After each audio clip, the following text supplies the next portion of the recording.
sesi ketiga diskusi ini disampaikan oleh konsultan Aksara Nusantara dari Pandi tentang rekonstruksi Aksara Nusantara, kondisi, peluang, dan aktualisasi. Sosok inspiratif. Berbicara tentang konteks Aksara Nusantara, kita akan agak secara etimologis lah mungkin ya. Apa sih aksara dan apa Nusantara itu? Dalam konteks saat ini, saya kira kita akan melihat aksara itu ini berdasarkan KBBI ya, yang bisa kita akses bersama-sama. Secara etimologis menurut KBBI berasal dari bahasa Sangsakerta, artinya suara, suku kata, aksara, karakter. Dalam bahasa Sangsakertanya sendiri kan artinya a itu tidak, kemudian ksara itu hilang, lenyap begitu, jadi tidak akan lenyap, abadi gitu kan. Kemudian secara arti dalam KBBI itu aksara katanya sistem tanda grafis yang digunakan manusia untuk berkomunikasi dan sedikit banyaknya mewakili jenis sistem tanda grafis tertentu, misalnya aksara Parawa, aksara Inda, aksara Inka. Kemudian artinya huruf. Setelah saya periksa lagi ternyata di Indonesia itu tidak ada arti yang konsisten antara aksara, huruf, tulisan, abjad. Ketika mencari entry huruf dia akan merujuk ke aksara. Ketika mencari alfabet dia akan merujuk ke abjad. Ketika abjad dia akan merujuk ke aksara. Jadi saling silang. Padahal secara etimologis artinya awal itu sangat berbeda antara sistem tulisan. Abjad itu abajadun, kemudian untuk aksara-aksara di Arab begitu kan. Kemudian alfabet, alfa, beta untuk huruf-huruf Yunani, Romawi kuno begitu. Kemudian yang lainnya begitu kan. Di Indonesia semuanya bercampur jadi merujuk hal yang sama begitu ya. Kita berbicara aksara ya huruf adalah tulisan, abjad adalah alfabet, itu juga begitu. Nah kemudian Nusantara ya ini kan dari bahasa Jawa kuno ya. Tetapi dalam konteks Indonesia saat ini menurut KBBI adalah sebutan nama bagi seluruh wilayah kepulauan Indonesia. Kalau berbicara konteks saat ini ya, terlepas mungkin kalau ada konteks lain dalam bahasa Jawa kuno, dalam kesejarahan konteks misalnya Nusantara, Dwipantara dan lain sebagainya, ya itu silakan saja begitu. Tapi kan untuk membedakan antara Nusantara dengan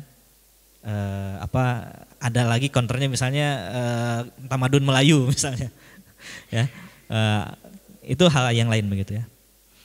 Nah ketika saya bergabung dalam program Merajut Indonesia melalui digitalisasi Aksara Nusantara bersama Pandi, kita melakukan identifikasi berbagai aksara yang memungkinkan untuk didigitalkan. Tidak hanya dialih mediakan menjadi dari fisik ke gambar digital kemudian bisa diketik, tetapi lebih jauh dari itu karena Pandi ini kan berurusan dengan domain internet ya.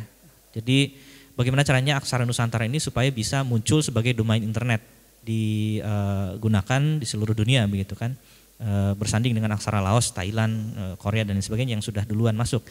Artinya ada beberapa persyaratan dasar nanti yang saya akan kemukakan di belakang. Paling tidak awal yang dilakukan itu adalah identifikasi aksara apa aja sih yang sekarang masih ada atau dikenali. Paling tidak untuk aksara yang sudah teridentifikasi, dikenali dan masih digunakan di masyarakat gitu ya. Dan walaupun ada yang historis tetapi masih dikenali di lingkungan akademis, ada sekitar 17 aksara. Aksara Bali, Batak, Bilang-bilang, Bima, aksara Buddha, Gunung, kemudian itu Kawi ya.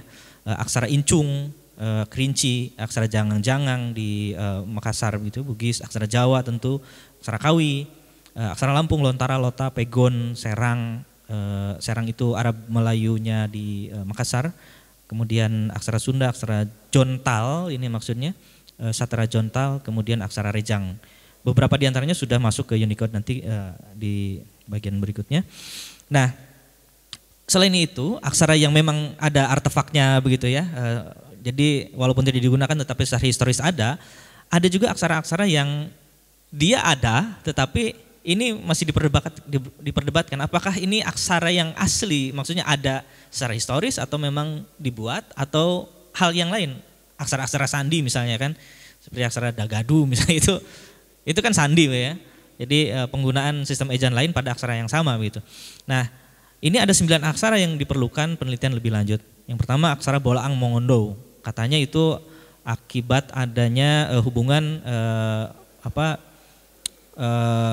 kerajaan Bolang Mongondo dengan daerah-daerah Filipina begitu. Makanya kenapa aksaranya sangat mirip, bahkan mungkin itu dipinjam dari aksara Baybayin namanya di Filipina. Melalui Kongres Aksara Kawi, nantinya akan dirilis Aksara Kawi dalam format digital oleh Unicode, sehingga bisa digunakan melalui gadget, khususnya pada generasi milenial, agar bisa saling melestarikan warisan budaya daerah. Sosok inspiratif dan juga kreatif, kau ajar kita. Sampaikan tadi bahwa saat ini posisi hampir saya katakan dengan Gusti Allah menciptakan 1000 orang untuk menjadi bagian kebudayaan. Jadi tapi saat ini sudah tercuri 950 dari apa? Dari gadget. Ya, dari gadget yang ada mereka sudah sibuk dengan itu sehingga tidak terpikirkan bagaimana ambil bagian. Satu, yang kedua, generasi muda harus melihat pada sisi narasumber yang resmi berdasarkan narasumber dengan kajian-kajian akademik yang dapat dipertanggungjawabkan. Kita melihat saat ini bahwa di media sosial banyak sekali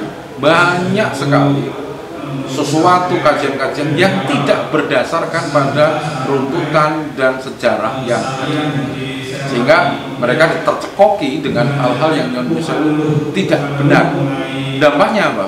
Karena masa kecil yang sudah terdoktrin, maka ke depan pun juga mereka mengalami bahwa itu menjadi pegangan. Sementara ada fakta lain yang itu menjadi pegangan. Karena itu para generasi muda harus bijak, harus ngangsu kawaruh kepada jalan yang benar.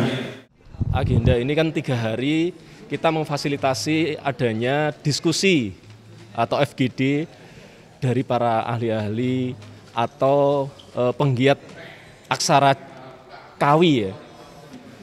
Karena aksara Kawi ini kan bisa dikatakan masyarakat atau anak-anak sekarang generasi milenial sekarang kan belum tahu. Nah, ini dimunculkan, dibudayakan sehingga mereka mengetahui sebenarnya seperti apa sih aksara Kawi itu, sehingga nanti apa yang menjadi budaya bangsa kita itu bisa dikenal oleh generasi sekarang atau bahkan nanti yang akan datang. Karena sekarang ini semakin banyak sekali informasi-informasi yang mungkin banyak diminati oleh anak-anak muda, tetapi budaya-budaya kita ini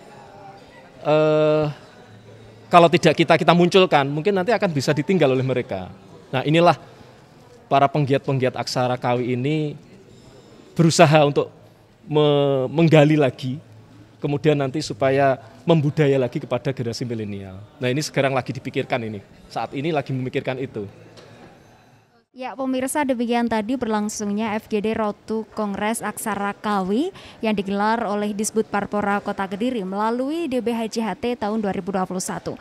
Melalui kegiatan ini yang mengundang para pemerhati budaya di Kediri Raya, diharapkan ke depan generasi muda atau generasi milenial bisa lebih mengenal aksara Kawi dan sekaligus bisa dilakukan atau digunakan di era digitalisasi seperti saat ini. Saya Deviade, terima kasih atas kebersamaan Anda. Sampai jumpa dan salam CTV. Semangat pemuda,